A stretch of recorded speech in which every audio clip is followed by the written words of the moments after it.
Hello friends, welcome to all of you. आज हम start करने वाले हैं भारतीय संविधान का भाग 5, जिसमें वर्णन की गई है संसद की कार्रवाई, अर्थात संसद से रिलेटेड सभी चीज़ों के बारे में हम जानेंगे भाग 5 में। ये जो भाग 5 है वो अनुच्छेद 52 से स्टार्ट होकर के अनुच्छेद 151 तक जाता है। तो आइए एक एक करके सभी आर्टिकल्स को समझते हैं। तो सबसे पहले दिया गया है अनुच्छेद 52। अनुच्छेद 52 में कहा गया है राष्ट्रपति के पद की चर्चा, अर्थात हमारे देश में एक राष्ट्रपति का पद भी होना चाहिए। ये हमारे मन में जो थॉट आया वो आया यूके अर्थात ब्रिटेन से। हमने देखा कि ब्रिटेन में एक राष्ट्रपति का पद होता है, उसके पास ये शक्तियाँ होती हैं, वो देश को इस प्रकार से कंट्रोल करता है, संभालने का काम करता है। तो देखने के बाद हमें भी लगा कि नहीं, ऐसा पोस्ट हमारे देश में भी होना चाहिए, अर्थात एक राष्ट्रपति हमारे देश में भी होना चाहिए। तो इसकी चर्चा जो की गई है वो अनुच्छेद 52 में की गई है कि जो राष्ट्रपति का पद है वो हम कहाँ से लाए हैं, ब्रिटेन से लाए हैं, इंस्पायर होके।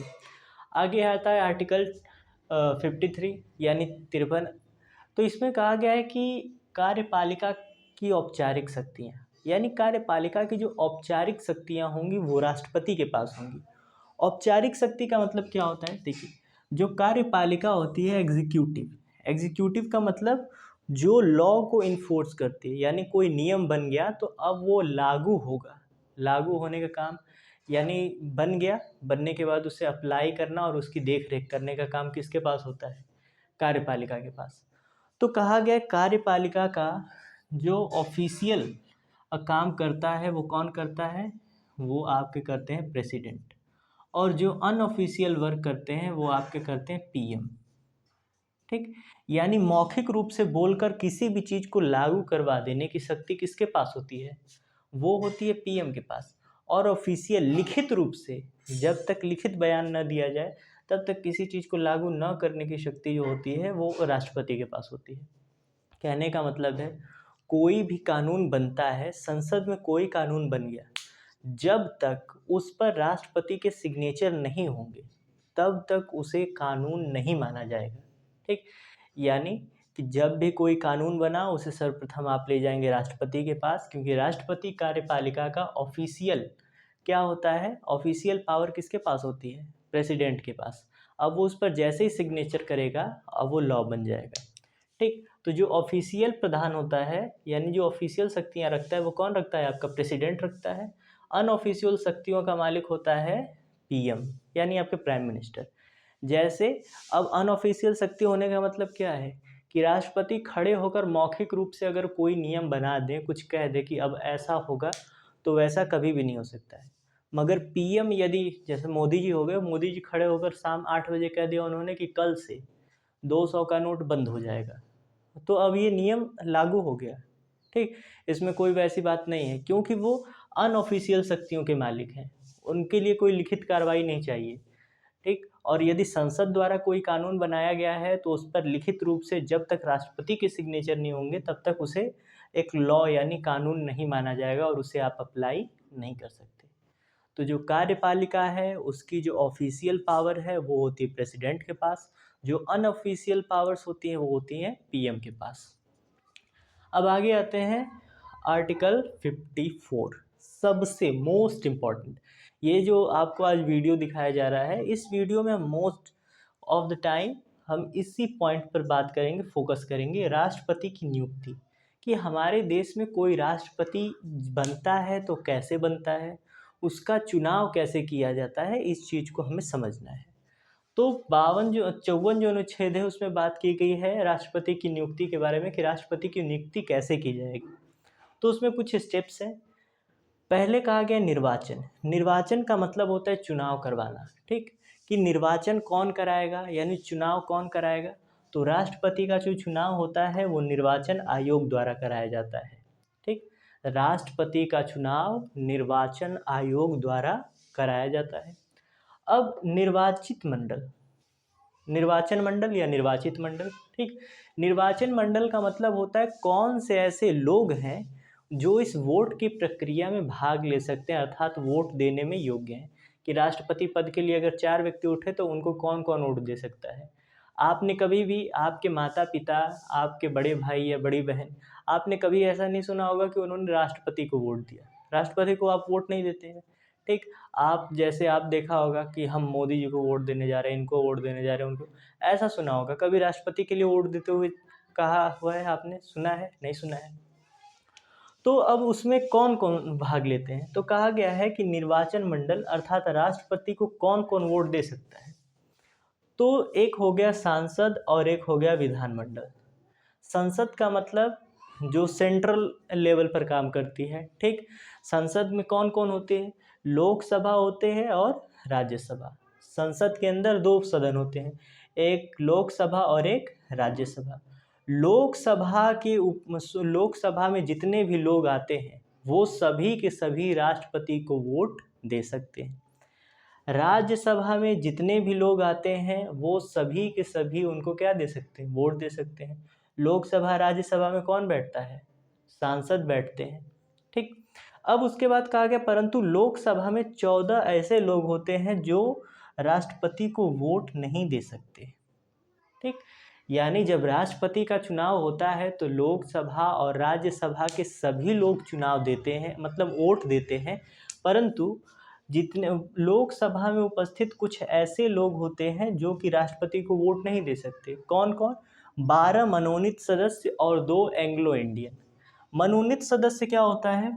जब आपको पढ़ाया जा रहा था नागरिकता का अधिकार, ठीक, तो जब आपने देखा होगा नागरिकता का नया अधिनियम बना तो उसमें ये कहा गया कि यदि आपके अंदर कला या विज्ञान के क्षेत्र में आप किसी प्रकार की उपलब्धि रखते हैं, ठीक, और आपको भारतीय भाषाओं में से कोई एक भाषा आती है तो हम आपको भारत का एक नागरिक बना देंगे, एक सदस्य बना देंगे। तो यदि कोई व्यक्ति कला या विज्ञान के क्षेत्र में बहुत विकसित होता है, बहुत आगे होता है, तो जो सरकार होती है उसे उठा करके ले आती है कहाँ पर?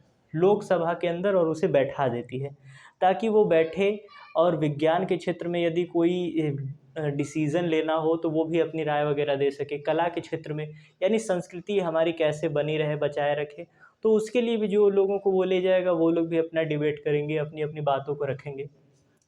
तो ये जो लोग होते हैं जो कला और विज्ञान के क्षेत्र से आते हैं, इनका जो सिलेक्शन होता है, इनकी जो नियुक्ति करता है वो राष्ट्रपति करते हैं, ठीक। और उसके बाद ये कहा गया 2 एंग्लो इंडियन। एंग्लो इंडियन का मतलब होता है कि ऐसे भारत में निवास करने वाले ऐसे व्यक्ति जिनके जो पिता हैं वो यूरोपियन रहे हों, अर्थात यूरोप देश के रहने वाले हों। मतलब वो यूरोप से तो आए परंतु उन्होंने शादी की इंडिया में, और इंडिया में शादी करने के बाद या तो उनका निधन हो गया या तो वो यहीं पर रहने लगे। तो ये जो लोग हैं वो एंग्लो इंडियन कहलाते हैं।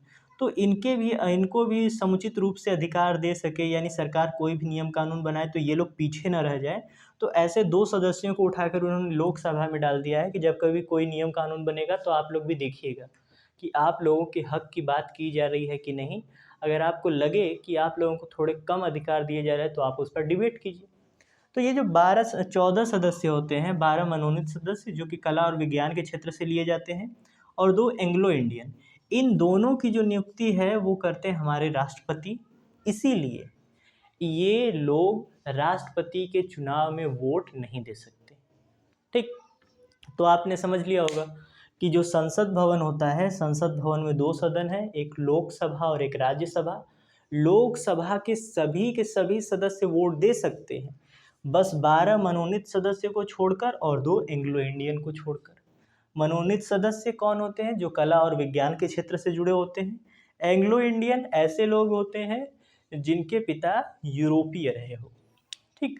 अब संसद के साथ साथ जो विधानमंडल होता है, विधानमंडल के सदस्य भी भाग लेते हैं, जिसे आप एमएलए कहते हैं, ठीक। तो अब विधानमंडल में भी 2 सदन होते हैं। जैसे सांसद में लोकसभा राज्यसभा होती है, उसी तरह इसमें होता है विधानसभा और विधान परिषद। 2 चीज़ें कि जो आपका विधानमंडल होता है उसमें भी 2 ग्रुप पाए जाते हैं, एक होता है विधानसभा और एक को कहा जाता है विधान परिषद। तो सभी राज्य जो होते हैं, सभी राज्यों के पास विधानमंडल होता है, और विधानमंडल के 2 सेक्शन हैं, विधानसभा और विधान परिषद। परंतु कुछ ऐसे राज्य हैं जहां पर विधानसभा तो उपस्थित है परंतु विधान परिषद उपस्थित नहीं है। इसीलिए सभी राज्यों में एक ही समान कंडीशन नहीं है, परंतु सभी राज्यों में विधानसभा उपस्थित है। ठीक, बात को समझिए। जो संसद भवन है वो सेंट्रल लेवल पर है, एक ही जगह है, संसद भवन एक ही होता है। परंतु जो विधानमंडल होता है वो हर राज्य में होता है। ठीक, जो संसद होती है, संसद का काम होता है देश के लिए कानून बनाना, कि वो जब भी कोई नियम कानून बनाएगी वो पूरे के पूरे देश पर लागू किया जाएगा। परंतु विधानमंडल जो नियम कानून बनाएगी वो केवल और केवल उसी राज्य में लागू होगा जिस राज्य की वो विधानमंडल होगा। ठीक, तो विधानमंडल का मतलब अब ये राज्य हो गया, तो हर राज्य में विधानमंडल है। विधानमंडल में दो भाग होते हैं, एक विधानसभा और विधान परिषद। तो विधानसभा सभी राज्यों के पास है, परंतु बहुत से ऐसे राज्य हैं जहां पर विधान परिषद उपस्थित नहीं है। तो इसीलिए वोट देते समय जहाँ पर अगर विधान परिषद होगा तो वहाँ के लोग वोट देंगे तो बहुत अधिक वोट पड़ जाएगा। जहाँ पर विधान परिषद ही नहीं है वहाँ पर केवल विधानसभा के लोग देंगे तो कम वोट जाएगा। इसीलिए ये बैलेंस बना रहे तो सरकार ने कहा कि विधान परिषद का कोई भी व्यक्ति वोट नहीं देगा, केवल और केवल वोट देंगे विधानसभा के लोग। यानी विधानसभा के अंतर्गत जो जो लोग नियुक्त होंगे वो सभी के सभी राष्ट्रपति को वोट देने के योग्य हैं, और विधान परिषद से जुड़े जितने भी सदस्य हैं वो राष्ट्रपति को वोट नहीं दे सकते। ठीक, उम्मीद करते हैं आपको बात समझ में आई होगी। तो वोट कौन कौन दे सकता है? लोकसभा के सदस्य, राज्यसभा के सदस्य, विधानसभा, और एंग्लो इंडियन नहीं दे सकते, 12 मनोनीत सदस्य नहीं दे सकते, और विधान परिषद का कोई भी व्यक्ति नहीं दे सकता। अब दो स्टेप आपने समझ लिया कि इसका जो चुनाव करवाएगा निर्वाचन आयोग करवाएगा। निर्वाचन मंडल कौन कौन है? लोकसभा, राज्यसभा और विधानसभा। जिसमें जिसमें सभा जुड़ा है वो सभी लोग वोट दे सकते हैं। आगे तीसरा कहा गया है कि इसका यानी राष्ट्रपति का जो चुनाव होता है वो अप्रत्यक्ष होता है। अप्रत्यक्ष का मतलब इनडायरेक्ट। इनडायरेक्ट का मतलब कहा गया है, भारत में कहा गया है कि भारत एक लोकतंत्रात्मक देश है। ठीक, यानी लोकतंत्रात्मक का मतलब जो भी सत्ता में बैठेगा उसको चयनित करने वाला कौन होगा? पब्लिक होगी, जनता होगी। परंतु राष्ट्रपति को तो हम चुन नहीं रहे हैं, तो कौन चुन रहा है? तो कहा गया है कि इनडायरेक्ट रूप से उसे पब्लिक ही चुनेगी। अब इनडायरेक्ट से पब्लिक चुनने का मतलब क्या है? जैसे देखिए कि अगर ये 1 2 3 4 5 6 7 8 9 10, ये 10 लोग हैं। ये मान लेते हैं 11 लोगों का समूह है, तो 11 लोग हैं। अब ये 11 लोग मिल करके कुछ काम वगैरह करते हैं। अब उनमें से काम करते करते इन सभी लोगों को ये लगा कि ये वाला जो व्यक्ति है बहुत अच्छा व्यक्ति है, और इस व्यक्ति को ये लोग क्या चुन लेते हैं? अपना मुखिया चुन लेते हैं कि अब ये हमारा मुखिया है, ये जैसे जैसे कहेगा हम लोग उसके इंस्ट्रक्शन को फॉलो करेंगे, उसकी बात को मानेंगे और वैसे ही हम लोग काम करेंगे। ठीक, तो कहने का मतलब कि आपने इस व्यक्ति को चुन लिया कि अब ये व्यक्ति जो करेगा, जैसे जैसे कहेगा हम लोग वैसे वैसे करेंगे। आपने उसे इस भरोसे पर चुना है कि ये व्यक्ति जितने भी काम करता है वो सभी के सभी काम हमारे हित में होते हैं, हमारे अच्छे के लिए होते हैं। अगर ये व्यक्ति कह रहा है कि इस पेड़ को काट देना चाहिए, ठीक, इस पेड़ को क्या कर देना चाहिए? काट देना चाहिए, और आप लोगों की सहमति के बिना, इसने आपसे पूछा नहीं और इस पेड़ को कटवा दिया, तो अब क्या माना जाएगा कि इस व्यक्ति ने इस पेड़ को काटा कि आप सभी ने मिलकर इस पेड़ को काटा?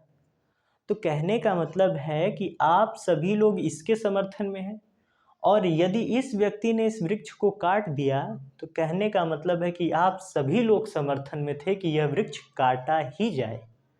तो वैसे ही जैसे ये व्यक्ति है उसी प्रकार होता है एमएलए, कि हम सभी लोग मिल करके अपना एक एमएलए चुनते हैं, और हमारा जो एमएलए है वो जा कर के एक राष्ट्रपति को चुनता है, क्योंकि आप ये उम्मीद करते हैं अपने एमएलए से कि ये जिस व्यक्ति को चुनेगा वो ऐसे व्यक्ति को चुनेगा जो कि हमारे हित में काम करे, न कि हमारे अहित में काम करे। ठीक, तो बात ये है, इनडायरेक्ट का मतलब कि आप वोट देने नहीं गए, आप लोगों ने किसी और को चुना और ये व्यक्ति जाकर अब आप सबका प्रतिनिधित्व कर रहा है, तो इसे कहा जाएगा अप्रत्यक्ष मतदान, यानी इनडायरेक्ट। ठीक, कि उसे पब्लिक ही दे रही है, मगर पब्लिक की जगह कोई एक व्यक्ति आकर के पब्लिक का नेतृत्व कर रहा है, जिसे हम एमएलए कहेंगे। तो फिर तीसरी बात ये होगी कि जो चुनाव होता है वो अप्रत्यक्ष होता है, कि जनता नहीं देती है मगर जनता के द्वारा चुने गए लोग राष्ट्रपति को चुनते हैं। अब चौथा कहा गया है कि जो ये चुनाव होता है वह प्रक्रिया कैसी है, वह एकल संक्रमणीय अनुपातिक अप्रत्यक्ष गुप्त मतदान होता है। एकल संक्रमणीय अनुपातिक प्रणाली, प्रत्यक्ष अप्रत्यक्ष गुप्त मतदान। अप्रत्यक्ष का मतलब अभी बताया गया कि इनडायरेक्ट, उसे पब्लिक नहीं देगी परंतु पब्लिक द्वारा चुना गया व्यक्ति उस व्यक्ति को चुनेगा।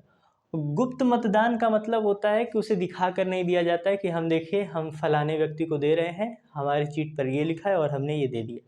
नहीं, आप जाएंगे, आपने किसे वोट दिया किसे वोट नहीं दिया ये किसी को पता नहीं है, वो केवल आपको पता है, तो इसका मतलब हो गया गुप्त। ठीक।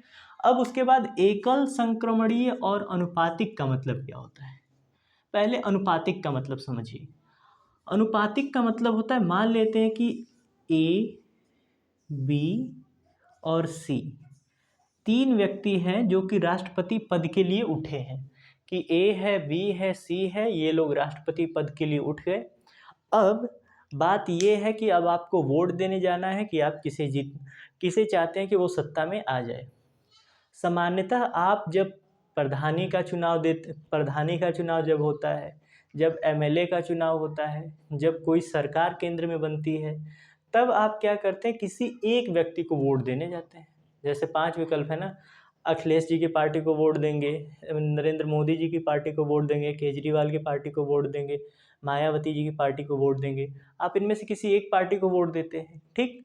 तो यानी उस समय आप किसी एक व्यक्ति को वोट देते हैं, परंतु राष्ट्रपति में ऐसा नहीं होता है। राष्ट्रपति में यदि 3 व्यक्ति उठे हैं तो ये जो पहला व्यक्ति जाएगा ये तीनों को वोट देगा। किसे वोट देगा? तीनों को। अब सोचिए, सभी लोग जाकर सभी राष्ट्रपति को वोट देंगे तो कौन जीतेगा? तब तो आप कहेंगे कोई जीत ही नहीं पाएगा, मगर नहीं। इसमें कहा गया अनुपातिक प्रणाली का मतलब अब आप प्रेफरेंस देंगे। प्रेफरेंस का मतलब अब समझिए, यदि आपका मित्र कहे मिठाइयाँ हैं उसके घर, कहा गया कि उसके पास लड्डू है, ठीक, बर्फ़ी है, और उसके बाद लड्डू हो गया, बर्फ़ी हो गया, और कोई एक और मिठाई, लड्डू, बर्फ़ी, गुलाब जामुन, ठीक, 3 चीज़ें हैं। कहता है लड्डू है, मेरे घर पे लड्डू है, बर्फ़ी है, गुलाब जामुन है। अब बताओ, तो उसने आपको 3 विकल्प दिए कि मेरे घर लड्डू भी है, बर्फ़ी भी है, गुलाब जामुन भी है। बताओ तुम्हें खाना होगा तो क्या खाओगे? अब वो कहेगा खाना होगा तो मुझे तीनों खा लूँगा, ठीक? नहीं, कहता है कि तुम पहले बताओ कि तुम्हें अगर खाना हो तो सबसे पहले क्या खाओगे? अब सबसे पहले अगर उसने पूछ दिया तो इसका मतलब क्या हो गया कि अब आप प्रेफ़रेंस दे रहे हैं कि आप सबसे ज़्यादा पसंद किसे करते हैं।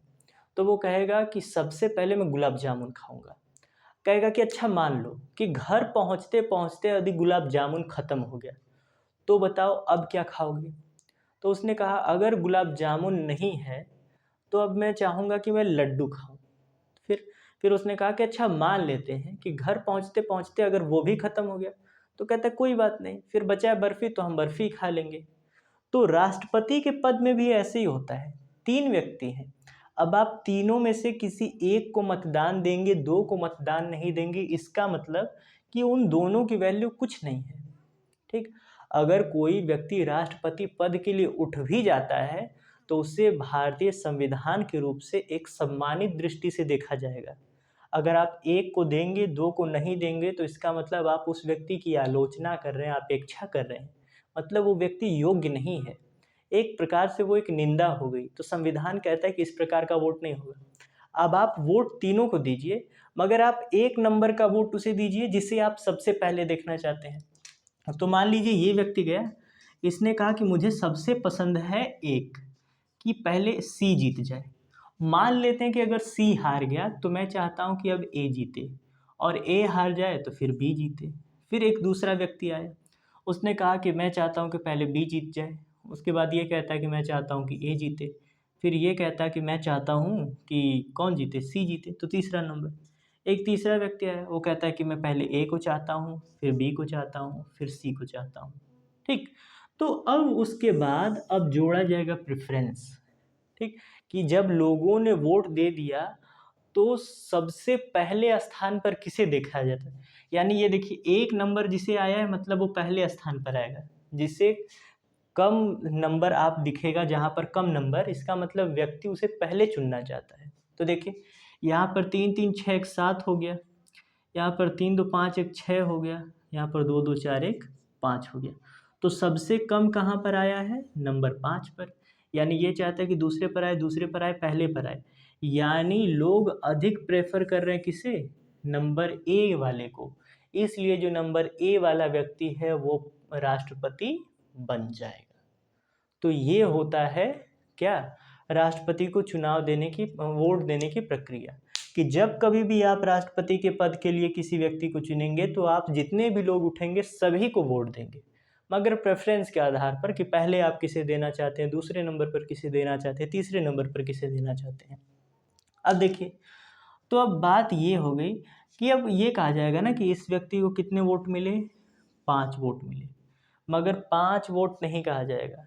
ठीक, अब मान लेते हैं कि अब ऐसी प्रक्रिया हुई कि ये जो व्यक्ति है,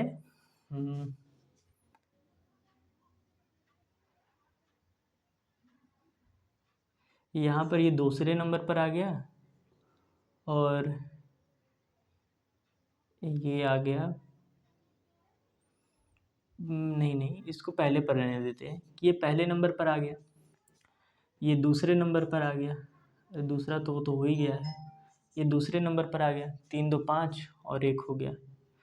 तो कभी कभी ऐसा होता है, सुनिए, प्रेफरेंस के आधार पर, जैसे 2 2 4 1 5 है यहाँ पर, कभी कभी ऐसा होगा कि ये भी 5 आ जाएगा और ये भी 5 आ जाएगा।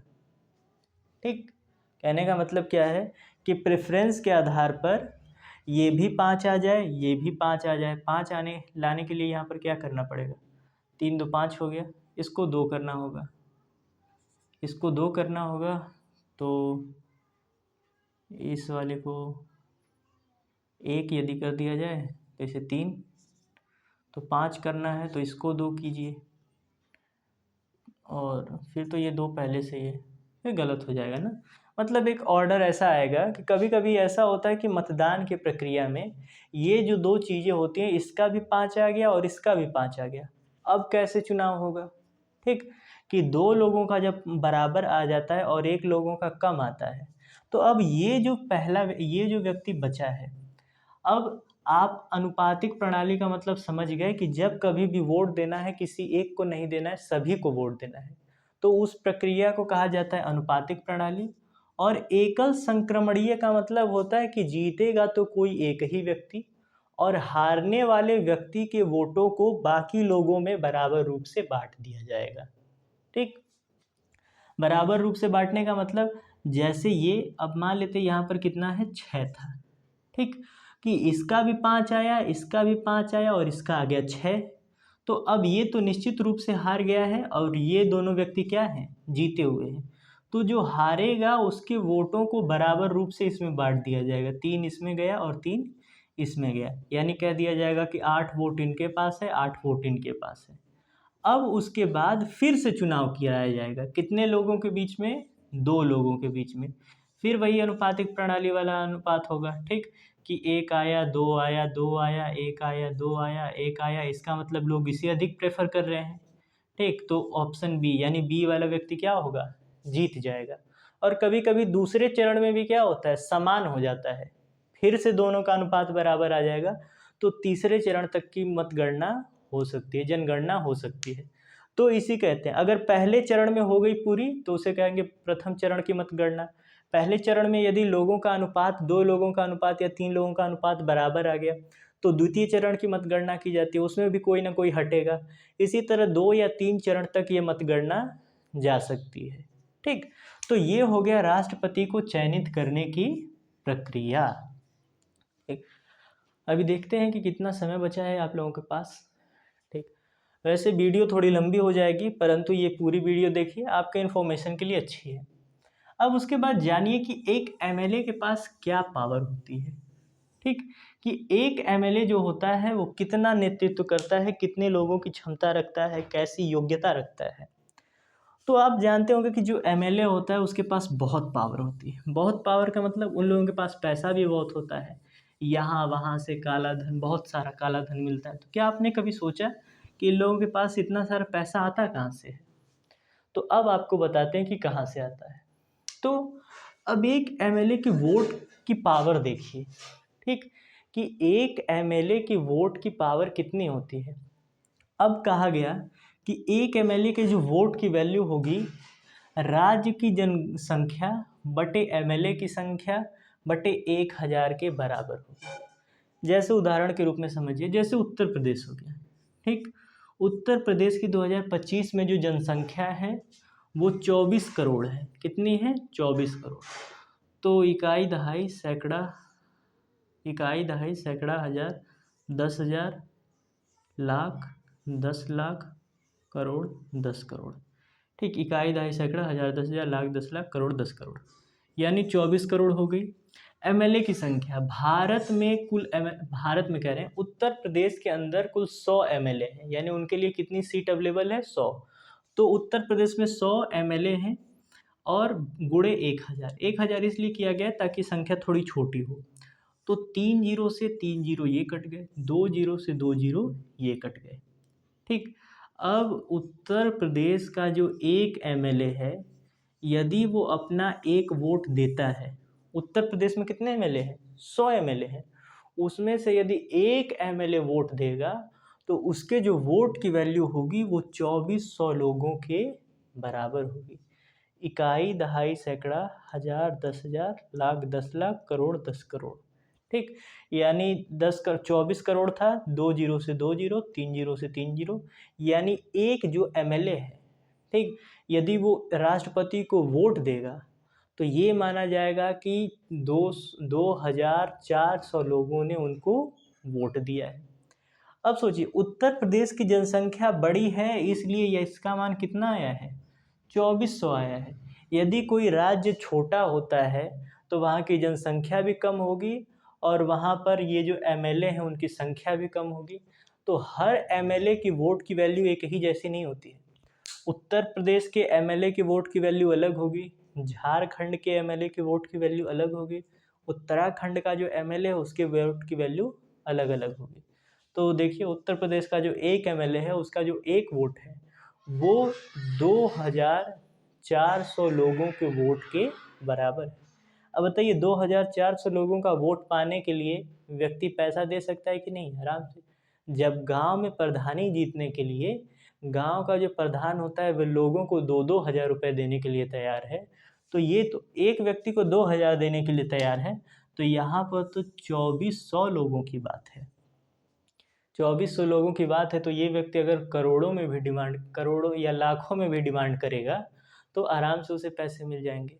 तो ये होता है तरीका इनके पावर का, क्योंकि लोग जानते हैं, यानी संसद भवन जानता है कि इनके एक वोट की वैल्यू क्या होती है, ठीक।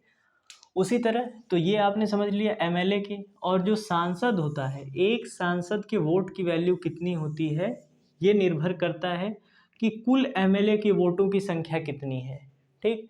यानी पूरे भारत में यदि एमएलए मिलाकर वोट दे तो कितने वोट मिलेंगे, उन वोटों की संख्या में कुल, यानी लोकसभा और राज्यसभा के जितने लोग भाग ले रहे हैं उन सब का भाग कर दिया जाए तो जो उत्तर प्राप्त होगा वो एक एमपी, ठीक, यानी एक मंत्री के वोट के बराबर होगा, ठीक। तो आशा करते हैं आपको ये सारी चीज़ें समझ में आई होंगी। आपने राष्ट्रपति का चयन कैसे होता है इस बात को अच्छे से समझा होगा, जाना होगा।